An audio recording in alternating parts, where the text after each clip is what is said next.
अस्सलाम वालेकुम, welcome back. आज एक और बहुत ही ज़्यादा दिलचस्प मौजू लेकर सामने आया हूँ। वो है हमारा धातुओं की मज़ाहिमत नोई। तो स्पेसिफिक रेसिस्टेंस या रेसिस्टिविटी ऑफ वेरियस मेटल्स। तो अलग अलग मेटल्स की रेसिस्टिविटी मज़ाहिमत नोई जिसे कहते हैं वो अलग अलग होती है। तो उसके नेचर को पकड़ के डिपेंड होता। तो यहाँ ये टेबल में मुख्तलिफ़ धातुओं की मुख्तलिफ़ मज़ाहिमत नोई दिया गया है। आप जानते हैं मज़ाहिमत नोई किसे कहते हैं, पहले एक मरतबा याद कीजिए। रेसिस्टिविटी किसे कहते हैं, तो करंट के पास होने में जो रुकावट होती है, obstruction to the electrons, obstruction of the motion to the electrons in the conductor is called resistance, and the particular resistance of any material is called resistivity। किसी भी मौसिल में इलेक्ट्रॉन के बहाव में रुकावट को हम मज़ाहिमत कहते हैं। किसी ख़ास मादे की मज़ाहिमत को हम मज़ाहिमत नोई कहते हैं। चूँकि लफ्ज़ नोई स्पेसिफिक है, यानी स्पेशली एक मटेरियल के बारे में बोला जाता है, तो ऐसी मज़ाहिमत को हम मज़ाहिमत नोई कहते हैं। तो मज़ाहिमत नोई की इकाई है ohm metre. The unit of the resistivity is ohm metre. तो अब हमें ये जानने की कोशिश करना कि ये मादे क्या हैं। ये मादे तीन तरह के हैं।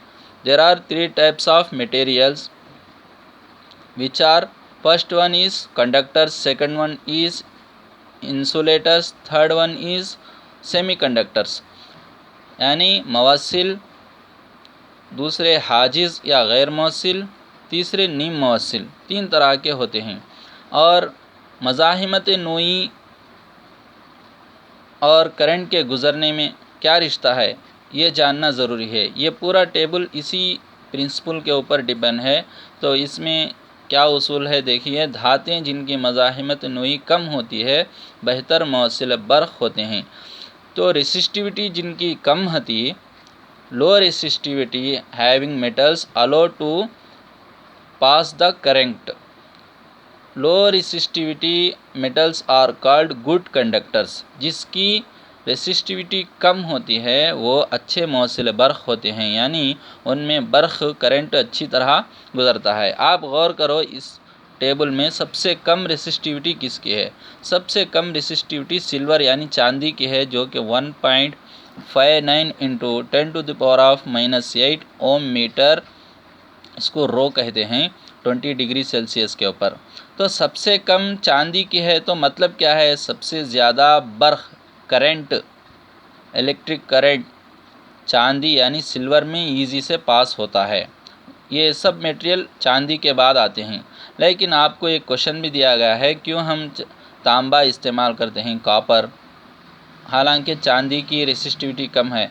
तो रेसिस्टिविटी इसकी कम है, ये करंट अच्छा गुज़रता है सिल्वर, लेकिन इसकी कॉस्ट ज़्यादा है, इसलिए हम तांबा इस्तेमाल करते हैं।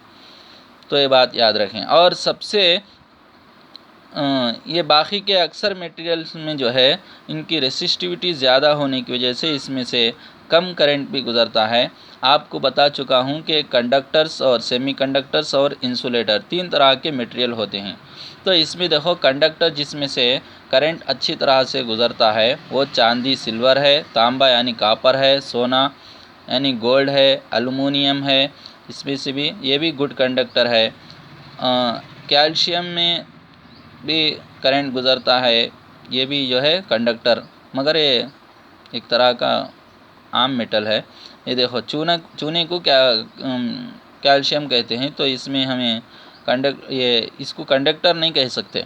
कैल्शियम को इसको हमें इंसुलेटर यानी हाजिज़ के तौर पर मान सकते हैं, ये कंडक्टर नहीं होता। टंगस्टन एक मेटल है जो हमें बल्ब में यूज़ करते हैं।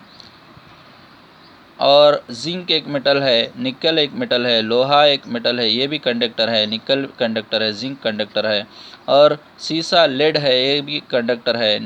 नाइक्रोम भी एक कंडक्टर है। और कार्बन ग्राफाइट ये भी कंडक्टर है, इसमें करंट पास होता। और जर्मेनियम ये सेमी कंडक्टर है, यानी इसमें ज़्यादा भी करंट नहीं गुज़रता, बिल्कुल ना के बराबर भी नहीं, बल्कि बिल्कुल थोड़ा सा करंट इसमें से गुजरता रहता है, इसलिए जर्मेनियम को सेमी कंडक्टर बोलती हैं। पीने का पानी में कंडक्ट ये इंसुलेटर है, इसमें भी ये पानी बर्फ़ गुजरता नहीं। और सिलिकॉन ये सेमी कंडक्टर है, यानी नीम मौसिल कहलाता है ये, इसमें से थोड़ी सी बर्फ़ गुजरती है क्योंकि इसकी मज़ाहिमत भी ज़्यादा है। गीली लकड़ी, इसमें करंट गुज़रता है बाज़ मरतबा, तो ये भी एक तरह का, लेकिन इसको हमें इंसुलेटर में ही रखना है। शीशा ये इंसुलेटर है, रबर ये भी इंसुलेटर है, हवा ये भी इंसुलेटर है, यानी ये भी नॉन कंडक्टर्स है। रबर, हवा, शीशा ये नॉन कंडक्टर्स में आती हैं। तो हमें यहाँ देखो, हमें कॉपर को क्या वास्ते वायर के लिए इस्तेमाल करते हैं, वायर बनाने के लिए। To make electrical wires we are using copper due to the low resistivity, इसकी रेसिस्टिविटी कम है, दूसरों की ज़्यादा है, इसलिए हम कॉपर को वायर बनाने में यूज़ करती हैं। इसमें करंट अच्छी तरह पास होता। Copper is a good conductor, ये याद रखें। और टंगस्टन को हमें बल्ब का फिलामेंट बनाने में यूज़ करती हैं, इसके क्योंकि इसकी रेसिस्टिविटी थोड़ी ज़्यादा है, जिसकी वजह से इसमें करंट आहिस्ता स्लो पास होता और जल्दी ज़्यादा टेम्परेचर नहीं बढ़ जाता। अगर ज़्यादा करंट पास हो जाए इसमें फिलामेंट में, तो उसका टेम्परेचर बढ़ जाएगा, बल्ब ख़राब हो जाएगा। तो इसलिए हम बल्ब को बनाने में हमें टंगस्टन को इस्तेमाल करते हैं, क्योंकि टंगस्टन की रेसिस्टिविटी वेरी हाई, मज़ाहिमत नोई बहुत ज़्यादा होती है, और नुक़्तामात मेल्टिंग पॉइंट, यानी ये जल्दी पिघलता नहीं। टंगस्टन ऐसा मटेरियल है जो जल्दी नहीं पिघलता, नुक़्तामात उसका ज़्यादा होता है, इसलिए हमें टंगस्टन को बल्ब के बनाने में इस्तेमाल करती हैं। और हाजिज़ की मज़ाहिमत नोई सबसे ज़्यादा होती है, कंडक्टर की कम होती है और सेमी कंडक्टर की थोड़ी ज़्यादा होती है, और सबसे ज़्यादा हाजिज़ यानी इंसुलेटर की मज़ाहिमत नोई। फॉर एग्ज़ाम्पल देखो, शीशे की कितनी हाई है, 10.0 × 10⁻10 ओम मीटर है। इस तरह इंसुलेटर की सबसे ज़्यादा रेसिस्टिविटी होती है, इसलिए इसमें करंट पास नहीं होता। तो याद रखना, करंट पास होने के लिए रेसिस्टिविटी कम होना ज़रूरी है, ये रूल याद रखें। तो इसमें मुख्तलिफ़ मटेरियलों के बारे में बहस की गई है। चंद मेटल्स को मिलाकर एक आइटम बनाती, उसको हम अलॉय कहते हैं। इसमें देखो एग्ज़ाम्पल के तौर पर निक्रोम में निकल, क्रोमियम, लोहा, 3 तरह के मेटल्स होती हैं जिससे निक्रोम बनता है। आप देखे होंगे करंट के चूल्हे वायरों से बने होते हैं, जिसमें वायर हीट होता है, तो वह निक्रोम का तार कहलाता है। और मैंगनीज़ भी एक और एग्ज़ाम्पल है। मैंगनीज़ में कॉपर, तांबा होता है, मैंगनीज़ होता है, निकल होता है, ये 3 आइटमां से मैंगनीज़ बनता। तो ये अलॉय या जैसा जिसके एग्ज़ाम्पल निक्रोम है, मैंगनीज़ है, इसको एक्चुअल से एक और नाम दी हीटिंग एलिमेंट, यानी गर्म करने वाली शय या हरारी शय भी कहते हैं इसको।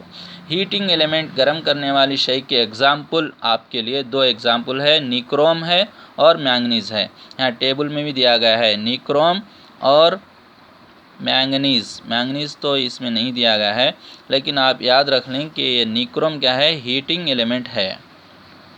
तो टेबल देकर which is working as heating element in the given table बोल के आपको उसमें निक्रोम का नाम दिया है, तो निक्रोम का आंसर लिखो। अगर मैंगनीज़ दिया है तो मैंगनीज़ का नाम लिखो। तो हीटिंग एलिमेंट कई को बोलती हैं इसको तो इसकी 3 ख़ास बातें हैं। इनकी रेसिस्टिविटी, निक्रोम की रेसिस्टिविटी हाई रहती है, देखो 1.10 × 10⁻⁻6 हाई रेसिस्टिविटी होती है। और दूसरी बात, लो टेम्परेचर, मज़ाहिमत नोई तो ज़्यादा होती है और तपिश कम होती है। तपिश कम होने की वजह से ये मज़ाहिमत में फ़र्क नहीं पड़ता, जिससे करंट ज़्यादा पास नहीं होता और ये चीज़ जल्दी ज़्यादा गर्म होना, ख़राब हो जाना, ऐसा नहीं होता। तो करंट को कम गुजारने के वास्ते हाई रेसिस्टिविटी का ये मटेरियल बनाती हैं। और तीसरी बात इसकी यह है निक्रोम की, नो ऑक्सीडेशन, यानी ऑक्सीजन से तामुल नहीं करते, क्योंकि ऑक्सीजन से कोई चीज़ मिलती है तो होता क्या है, तकसीद नहीं होती,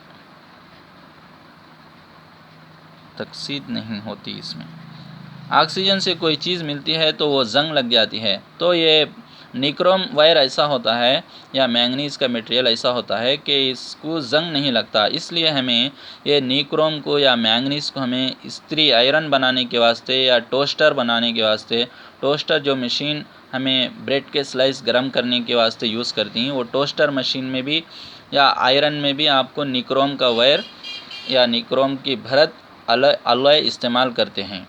तो इसकी ये 3 ख़ास बातें हैं। और मैं सेमीकंडक्टर की मिसाल आपको जर्मेनियम और सिलिकॉन दिया हूँ। सेमीकंडक्टर की रेसिस्टिविटी बीच में होती है, इंसुलेटर और कंडक्टर के बीच की रेसिस्टिविटी होती है, यानी बिल्कुल कम भी नहीं और बिल्कुल ज़्यादा भी नहीं, एक दरमियानी किस्म की रेसिस्टिविटी होती है इसकी, एवरेज होती है इसकी रेसिस्टिविटी। जर्मेनियम और सिलिकॉन सेमीकंडक्टर की एग्जांपल हैं। तो इसमें करंट पास होता मगर धीरे धीरे पास होता, कम मकदार में, कम क्वांटिटी में करंट पास होता, क्योंकि थोड़े नाजुक चीज़ें होती हैं जो जल्द ख़राब हो जाती हैं, इसलिए हमें करंट कम पास होने के लिए जर्मेनियम और सिलिकॉन को यूज़ करते हैं।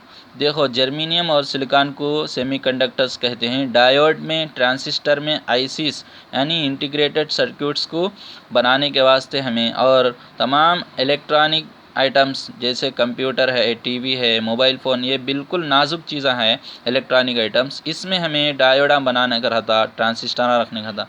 ये सब के वास्ते हमें जर्मेनियम, सिलिकॉन, ये 2 नाम याद रख लो। इनको सेमीकंडक्टर्स भी बोलते हैं, जर्मेनियम और सिलिकॉन को। ये 2 चीज़ों को हमें इस्तेमाल करते हैं। तो आपकी इजाज़त से यहीं पर ख़त्म करना चाहता हूँ। हमारे साथ बने रहिए अगले वीडियो के लिए। शुक्रिया। अल्लाह हाफ़िज़।